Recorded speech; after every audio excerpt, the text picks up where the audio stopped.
মহাবিশ্ব একটা অসীম রহস্যে ভরা জায়গা, যেখানে এমন কিছু বস্তু আছে যেগুলো বিজ্ঞানীদেরও মাথা ঘুরিয়ে দেয়।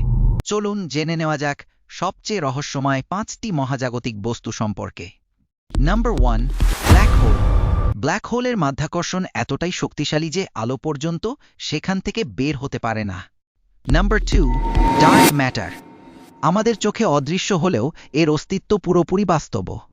এই অদৃশ্য পদার্থই গ্যালাক্সিগুলোকে একসাথে ধরে রাখে। Number 3, dark energy. এটাই মহাবিশ্বকে ক্রমশ দ্রুত গতিতে প্রসারিত করছে। Number 4, neutron star. এটি এতটাই ঘন যে এক চামচ নিউট্রন স্টারের ভর মাউন্ট এভারেস্টের ভরের সমান। নাম্বার 5, কোয়াসার। কোয়াসারের উজ্জ্বলতা এতটাই বেশি যে কোনো গ্যালাক্সির উজ্জ্বলতার চেয়েও এর উজ্জ্বলতা বেশি হয়, যার ফলে অনেক দূরের কোয়াসারকেও ভালোভাবে দেখা যায়। এই 5টার মধ্যে কোনটা আপনার কাছে সবচেয়ে রহস্যময় মনে হয় কমেন্টে জানাতে ভুলবেন না।